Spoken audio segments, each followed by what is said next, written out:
Okay, hello and welcome to Parsha Vayelech 5786. This is pre-recorded. It's a short class, but it is important to learn the Parsha even when many things are going on. Rosh Hashanah, Yom Kippur, Tzom Gedalia would have just finished.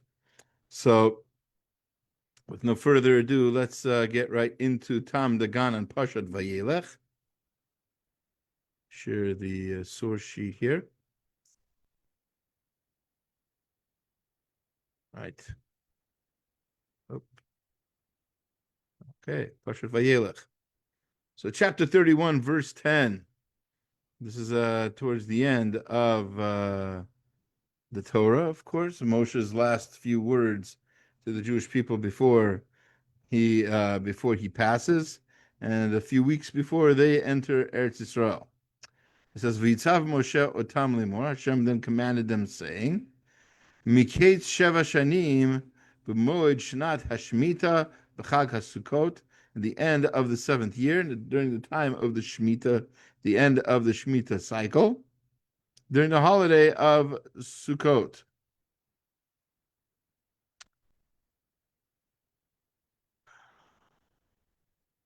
Holiday is a better word. Um, Interestingly enough, Shemitah is mentioned. This is for the mitzvah of Hakel that the Jewish people will have to gather to listen to the king read from the Torah. So at that point, that it happens at the end of the Shemitah cycle. Shemitah is obviously a food-related celebration because Shemitah is when a farmer does not work his land for that entire year. Lets the land lay fallow.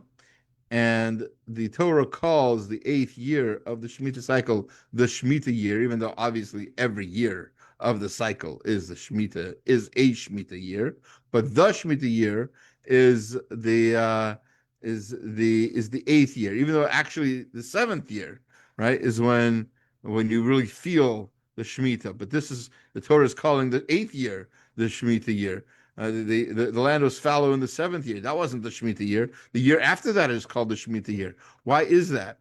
And that's because the laws of Shemitah still apply to grain that only attained a third of its potential growth, or fruit trees that began to bud in the 7th year. So Shemitah does not end. So it's not like that, that year ends. If this year would have been a Shemitah year, right? Rosh Hashanah comes by, so all of a sudden it's not Shemitah anymore. No, if there were plants that were not fully grown yet, fruit trees or grain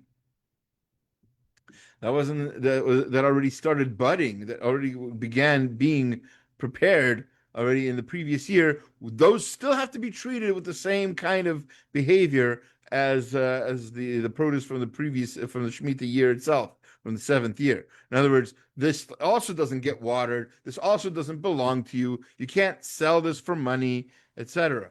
You have to sort of market and indicate to people that it is available to them to come to your farm and take, because it does not belong to you. So Shemitah actually does not end at the end of that 7th year, the beginning of the 8th.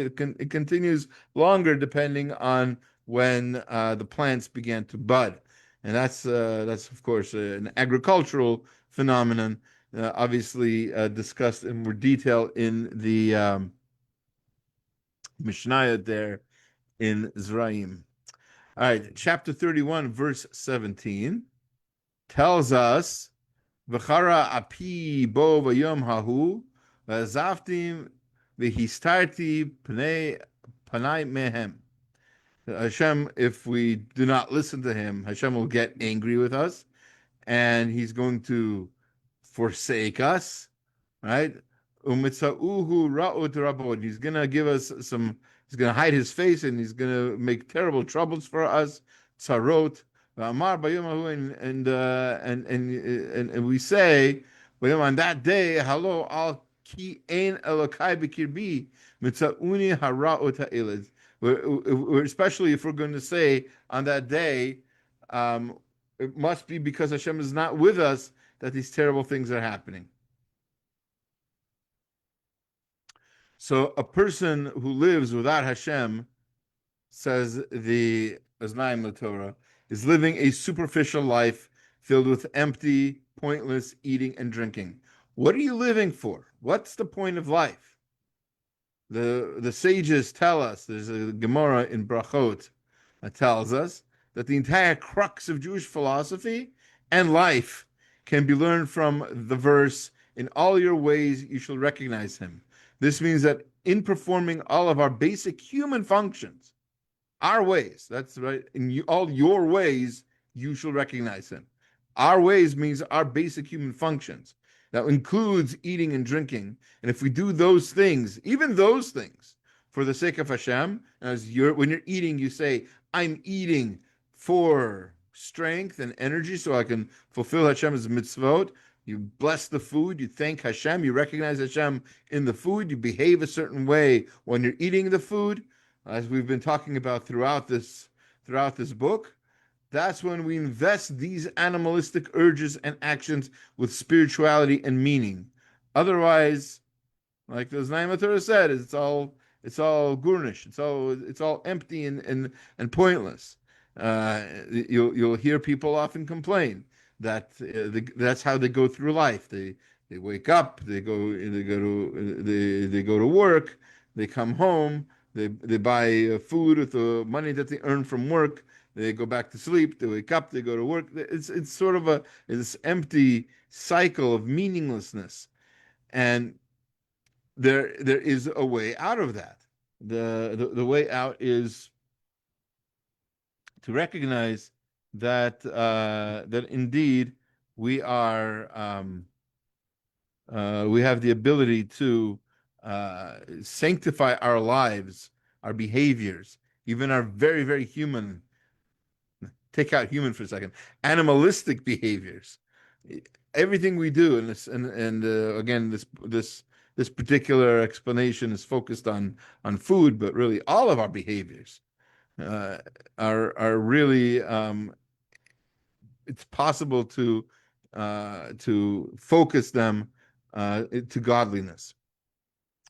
Okay, and the last verse that we'll learn for this week's Parsha.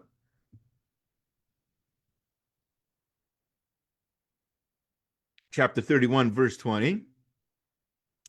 Because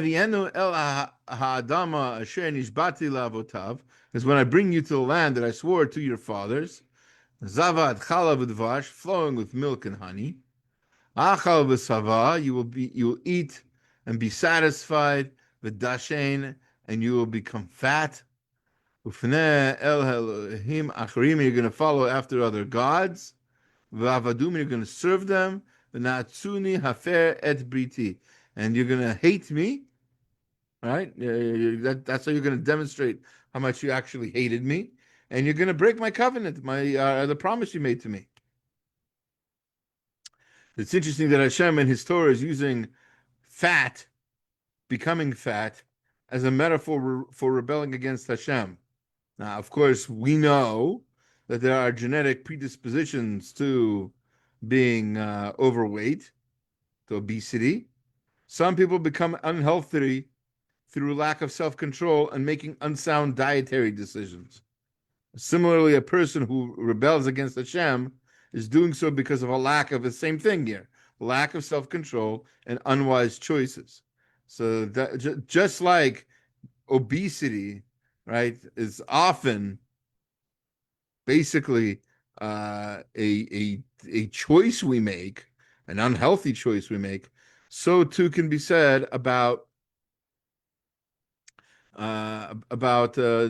disagreeing with Hashem, rebelling against Hashem. It is a choice we're making. It's not like it's a given. Hashem said to do this, and I can't do that. No, that's your decision to feel that way. And if that's the case, then indeed there's what to talk about in terms of how that refers to that metaphor of growing fat and rebelling against Hashem. Thank you for listening. Hope you have a great rest of your week, and take care.